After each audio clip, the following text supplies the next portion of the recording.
दुख हरता सुख करता बिगड़ी को बनाने वाला स्वयं हमारा पिता है।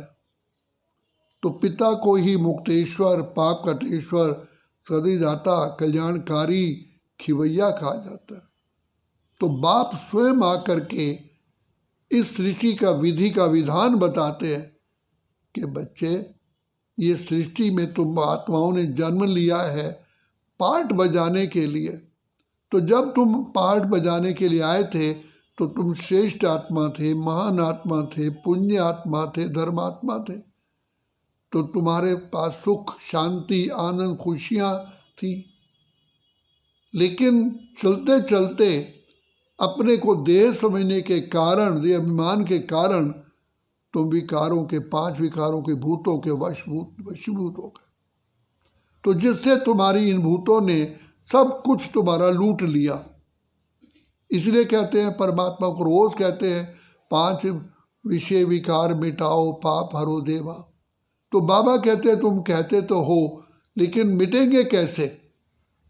तो बाप आकर के हमारी जोत जलाते हैं, हमें अपना परिचय देते हैं। तुम कौन हो, कहाँ के रहने वाले हो और मैं कौन हूँ। बाबा ने अपना परिचय दिया, फिर हमें बताया कि तुम्हारी वास्तविक स्थिति क्या थी। तुम श्रेष्ठ आत्मा थे, महान आत्मा थे, पुण्य आत्मा थे। कैसे तुमने सृष्टि चक्र के अंदर पार्ट बजाया, सूर्यवंशी, चंद्रवंशी, वैश्यवंशी, शूद्रवंशी बने। 8 जन्म सतयुग, 12 जन्म त्रेता, 21 जन्म द्वापर, 42 जन्म कलयुग लेने के पश्चात अब तुम तमो प्रधान बने हो। जैसे बच्चा धीरे धीरे बड़ा होते बूढ़ा होता है, दिन धीरे धीरे प्रातःकाल आखिर रात्रि हो जाती है, इसी प्रकार यह सृष्टि भी जो इतनी पावन थी, श्रेष्ठ थी और जहाँ सुखधाम था, वो भी धीरे धीरे दुखधाम बना। कैसे बना? तो बाबा ने सारा सृष्टि चक्र का ज्ञान दिया, समय की अवधि बताई कि 5000 वर्ष में तुम आत्माएं एकदम तमो प्रधान बन जाती हो। जिसमें श्री कृष्ण की आत्मा को भी कहते हैं श्याम सुंदर, जो सुंदर थी वो श्याम बन गई।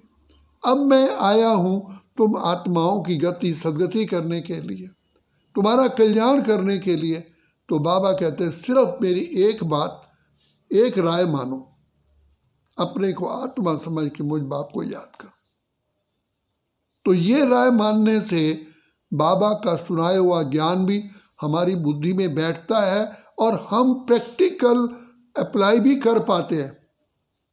प्रैक्टिकल अप्लाई कर पाते हैं क्योंकि अप्लाई करने के लिए हमें आत्मिक बल चाहिए। तो बल देने वाला शिव बाबा है। तो बाबा कहते हैं मेरे साथ योग लगाने से एक तो तुम्हारे पाप कर्म भस्म होते हैं, तुम्हारी बुद्धि श्रेष्ठ पवित्र बनती है, पवित्र बुद्धि में ये ज्ञान टिकता है और ज्ञान और योग के बल से तुम अपनी जीवन श्रेष्ठ बनाते हो और बना रहे हो। तो हमारी प्रैक्टिकल लाइफ में ये परिवर्तन आता है। तो धीरे धीरे बाबा कहते हैं बच्चे पहले इन बातों को समझ करके जीवन में लाओ। और मुक्तिदाता मैं ही हूँ, कल्याणकारी मैं ही हूँ। आज तक तुम्हारे जितने भी तुमने वेद शास्त्र उपनिषद गीता भागवत ग्रंथ पुराण सब कुछ पढ़े, पंडित विद्वानों से भी शिक्षा ली, लेकिन उससे तो तुम्हारा बेड़ा पार नहीं हुआ। अब मैं आया हूँ तुम्हारी गति सदगति करने। इसलिए बाबा कहते हैं बच्चे तुम पवित्र बनो, योगी बनो, बाप की गोद में आकर के बाप से पूरे वरदानों से झोली भरो। लेकिन याद रखना अभी नहीं तो कभी भी नहीं, क्योंकि ये संगम का समय बीतता जा रहा है, फिर लौट के नहीं आएगा। तो बाबा कहते हैं ये संगम एक बार ही होता है, ये नहीं कि अनेकों बार रिपीट होगा।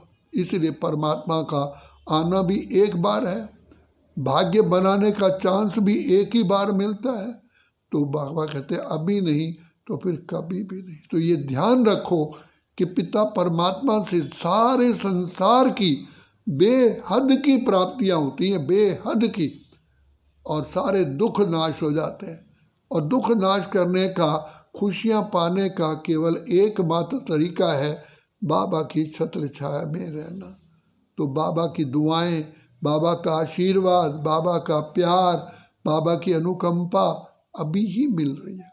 तो हम कितने पद्मा पद्म सौभाग्यशाली। इसलिए बाबा कहते हैं बच्चे इस जीवन का, इस समय का लाभ उठाओ। अच्छा, ओम शांति।